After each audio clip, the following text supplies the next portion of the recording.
Vandag gesels ek weer direk met u. My naam is Dirk en my podcast se naam is Direk met Dirk. Deel van ons groeistrategie is veiligheid in Mosselbaai en ek het so oor die laaste week 1 of 2 vrae ook gekry in daai verband, so ek gaan sommer dit ook probeer antwoord. So die eerste vraag is, mense is bekommerd en ons sien veral in ons KwaZulu-Natal omgewing is daar redelik misdaad, geweldmisdaad op hierdie stadium en dit pla almal in ons dorp. Veiligheid is baie hoog op ons prioriteitslys en ons weet ook dat dit baie aktueel is. Mense is bekommerd en gesels daaroor.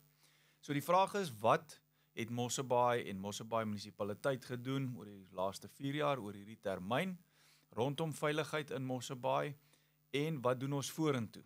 En ek gaan net so 'n bietjie rondom daai 2 punte gesels.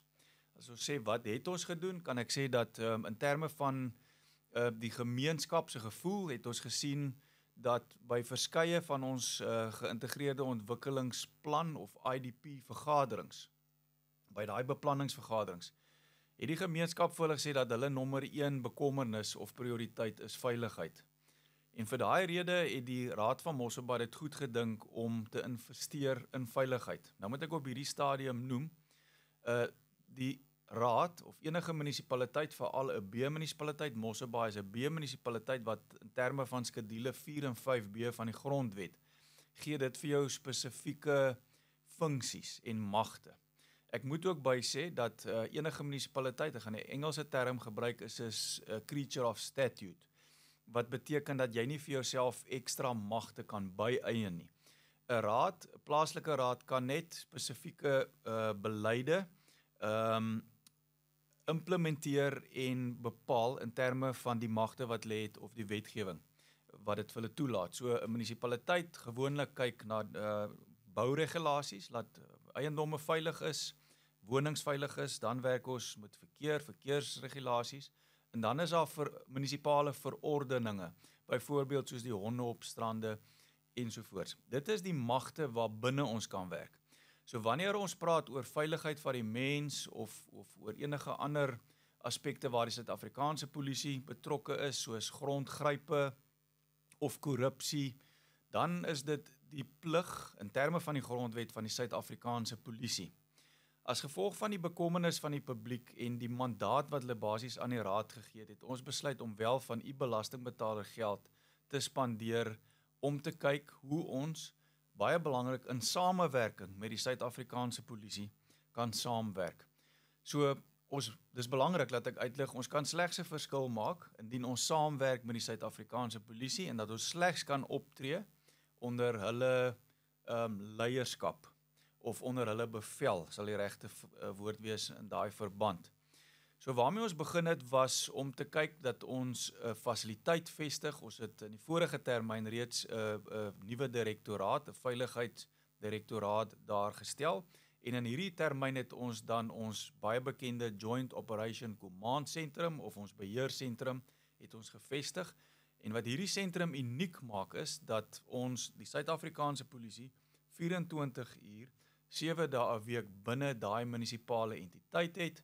Ons verkeersafdeling is daar, ons wetstoepassers is daar en daar's verskeie ander organisasies, brandweer, daar's Rhino Watch South Africa en ek kan verder uitbrei, maar daar's 'n hele groep van nou verwante organisasies en staatsinstellings betrokke of gesetel binne daai een sentrum. Na daai selfde sentrum maak ons gebruik van kommunikasie as ook video en kamera innovasie of dan basies infrastruktuur, tegnologie om makliker ons werk te verrig en om inligting dan ook te verskaf aan die Suid-Afrikaanse polisie om sodoende makliker te reageer en in baie van hierdie gevalle reageer ons dan saam met hulle om hulle hand te versterk. Ons almal is redelik bewus van die tekorte wat die Suid-Afrikaanse polisie nie net in Mosselbaai nie, maar in die Weskaap en nasionaal ervaar. So dit is die eerste ding wat ons gedoen het. Ons het op hierdie stadium al so 500 kameras wat instroom na daardie sentrum en ons werk hard daaraan om binne die volgende maande dit te druk na 700 kameras. Op hierdie stadium is die tender ook goedgekeur vir 'n hoë mas en ons ook gesamentlik met die uitrol van kameras besig om 'n hele kommunikasie ruggraat te vestig. Natuurlik kan jy nie daardie hoeveelheid tegnologie hê wat werk as jy nie 'n behoorlike ondersteuningsstelsel in plek het nie. So ons werk baie hard om daardie hele ondersteuningsstelsel ook te vestig, en dit is ongelukkig nie so maklik in Mosselbaai nie. Ons het 'n geografiese area met wat baie heuwelagtig is, en weet ons dat areas soos Friemersheim, Herbertsdale, van ons buitewyke van die dorp, is dit baie moeilik om te kommunikeer. Saam met dit het ons ook 'n 24 uur wetstoepasser diens ingebring. Dit was eers net dagskof. Ons het op hierdie stadium vir die afgelope paar jaar reeds 'n 24 uur diens. Ons het ook 'n reaksie-eenheid aangeskaf of aangestel, en hierdie eenheid het ook hulle opleiding gekry by die Suid-Afrikaanse polisie, omdat hulle dan onder die bestuur of bevel van die Suid-Afrikaanse polisie moet reageer. Saam met dit het ons ook voertuie aangeskaf, sodat ons in van hierdie moeilike situasies kan inbeweeg, en ook dan vuurwapens op hierdie stadium het ons aangeskaf. Ons is besig om al ons opleiding ook uit te rol vir al ons munisipale beamptenare, en natuurlik ander toerusting ook, om seker te maak dat ons hulle veiligheid verseker. Ek kan natuurlik noem dat hierdie diens, wat eintlik 'n parallelle diens is aan die Suid-Afrikaanse polisie, so dis 'n parallelle veiligheidsdiens wat ons gevestig het met u belastingbetalersgeld, en ek dink ons kan almal saamstem dat dit nie noodwendig geld is wat goed spandeer word nie, maar dat dit wel 'n noodsaaklikheid is. Ons weet dat dit uiters noodsaaklik is dat ons alles doen wat ons kan om ons dorp, ons gemeenskap, en veral die die vrouens en kinders, die swakker is in ons gemeenskap, dat ons verseker dat hulle veilig bly. So dit moet vir enige persoon, hoof van 'n huis, en ek vermoed enige leier, moet dit 'n prioriteit wees, die eerste prioriteit, om te verseker dat jou inwoners ten alle tye veilig is. So al is veiligheid nie 'n munisipale mandaat nie, en 'n onbefondste mandaat, dink ek kan ons elkeen saamstem hoe belangrik die veiligheid van elke inwoner, en veral die swakkeres, die vroue en kinders in ons gemeenskap is. Dit kom natuurlik teen 'n enorme koste, maar vir daai rede het die Raad van Mosselbaai besluit om wel te investeer in veiligheid, maar om dit meer volhoubaar te maak, besef ons dat ons dit in vennootskap moet doen. Ons moet in elk geval in vennootskap met die Suid-Afrikaanse polisie werk om hulle diens dan te verbeter of te versterk. Ek dink ons kan elkeen saamstem hoe belangrik veiligheid van ons geliefdes, ons gesinne, ons bejaardes en ons inwoners vir ons elkeen is. En vir daai rede, ten spyte van die mandaat of die onbefondste mandaat van 'n munisipaliteit, het Mosselbaai munisipaliteit besluit om sterk te staan en om belastingbetaler se geld te spandeer, om sodoende die Suid-Afrikaanse polisie se hande te vat en hulle as 'n vennoot te ondersteun, om so bes moontlik ons gemeenskap te ondersteun. Veiligheid van die persoon is dus vir ons elkeen uiters belangrik, vir ons gesinne, ons families, ons bejaardes en die breër gemeenskap, en ek glo elke liewe persoon sal saamstem dat die Raad van Mosselbaai wel 'n poging moet aanwend, ten spyte van die feit dat dit nie ten volle ons mandaat is nie, dat ons hande vat met ons vennote, die Suid-Afrikaanse polisie, om sodoende hulle hande te versterk en hulle dienste verbeter. Ons verstaan ook, om dit meer volhoubaar te maak, moet ons dit in vennootskap doen, en ons strategie oor die laaste klompie jaar was in elk geval, om te sien hoe ons deur middel van vennootskappe, uitdagings en tekortkominge in ons gemeenskap aan te spreek. Baie keer is mense wat behoort aan hierdie organisasies kundig is, hulle is passievol op die gebied van dit wat hulle doen, en dit maak dus baie sin vir 'n raad om hande te vat. En in Mosselbaai doen ons presies dieselfde. Ons aanslag is om met ons privaat sektor veiligheidsmaatskappye nou saam te werk. Ons sien hulle werklik as ons vennoot. Ons sien nie die stadsraad of regering in Mosselbaai bo ander of ander organisasies nie. Ons werk baie nou saam met die GPF in ons omgewing. Ons werk baie nou saam met buurtwagte, die verskeie etlike buurtwagte, plaaswagte in ons omgewing. En het ons ook 'n forum gevestig waar al ons kerkleiers opdien. Want baie van hierdie veiligheidsaspekte raak ook aan jou sosiale aspekte. Baie keer het dit te doen met dwelmmisbruik en mishandeling van ander mense en waar mense geboelie word en onderdruk word en so aan.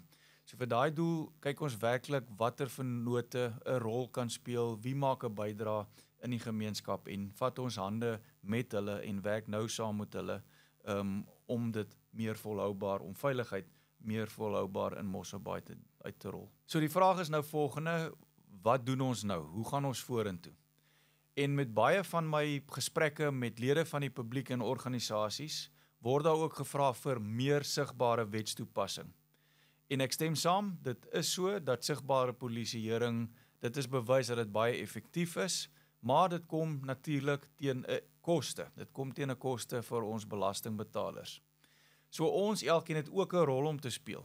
As ons by die reëls hou en nie wetteloos optree nie, dan help dit ons dat ons wetstoepassers waarvoor ek en u betaal, dit kom nie van ons nasionale belastingbetaler geld soos wat betaal vir Suid-Afrikaanse polisie nie. Ons betaal self vir daai mannekrag. So wanneer ons by die reëls hou, wanneer ons seker maak ons drink nie voor ons bestuur nie, wanneer ons seker maak ons stop by 'n verkeerslig, wanneer ons seker maak ons voertuig se lisensie is betaal en die voertuig is wel padvaardig en ek is nie 'n gevaar vir iemand anders op die pad nie, dan maak dit die werk vir daardie mannekrag ligter. So help dit ook vir ons wanneer ons gemeenskap hande vat met ons en sê vir ons, maar hier is 'n onwettige winkel, hier is iemand wat energie steel of hier is iemand wat 'n stuk grond gesteel het. En ek is baie dankbaar vir gemeenskapslede wat al hoe meer opstaan en wie na die munisipaliteit kom en na my kom en na ons beamptes kom en sê, maar hier en hier loop iets verkeerd, hoe kan ons saamwerk? So op hierdie stadium kan ek noem dat so 2 weke gelede het 'n groep mense van KwaNongaba byvoorbeeld my kom sien, my munisipale bestuurder, en verskeie van hierdie onwettige immigrante in ons land dit uitgewys, die winkels wat hulle besit, krag wat geneem word, ensovoorts. Verskeie probleme is uitgelig. En my voorstel en uitdaging aan hulle was dat ons saamwerk en die gemeenskap het ingestem om saam met ons te gaan na hierdie woongebiede, om vir ons te wys waar die probleme lê en in samewerking met ons dan optredes van stapel te stuur. So ek het dan vir raadslid Leon van Dijk, my burgemeesterskomitee voorsteur vir veiligheid, wat ook wonderlike werk doen en wat ook baie werk doen in terme van die oprigting van ons Joint Operation Command Centrum, die K9 eenheid, ons honde eenheid waarna ek nog nie vernoem het nie, die totstandkoming van dit was alles dele van ons groter plan waarby raadslid Leon baie nou betrokke was. So hy het 'n vergadering belê met ons streeks bevelvoerder van die Suid-Afrikaanse polisie, Major General Phumzile Sechana, en dan het ons ook verskeie ander rolspelers genooi na die vergadering, om te kyk hoe ons nouer kan saamwerk met die Suid-Afrikaanse polisie, en ook hoe ons spesifieke veldtogte kan loods om seker te maak dat ons van hierdie onwettighede in ons dorp uitroei. Maar ek dink die boodskap wat ek wil oordra is dat elkeen, maak nie saak wie is, waar hy is nie. Raadslid Nikkie Leroux het my ook vertel van ek dink hulle noem dit die naguiltjies, wat begin het in Bochomsbaai, waar dit bejaardes is wat nie eers uit die veiligheid van hulle huis gaan nie, maar wat net vir 'n spesifieke tyd van die aand, net deur hulle vensterdoppe wat aangaan buite. So die boodskap is dat ons elkeen 'n bydrae kan lewer om saam te werk, om ons dorp 'n beter plek te maak en om veiligheid in ons dorp te help verseker.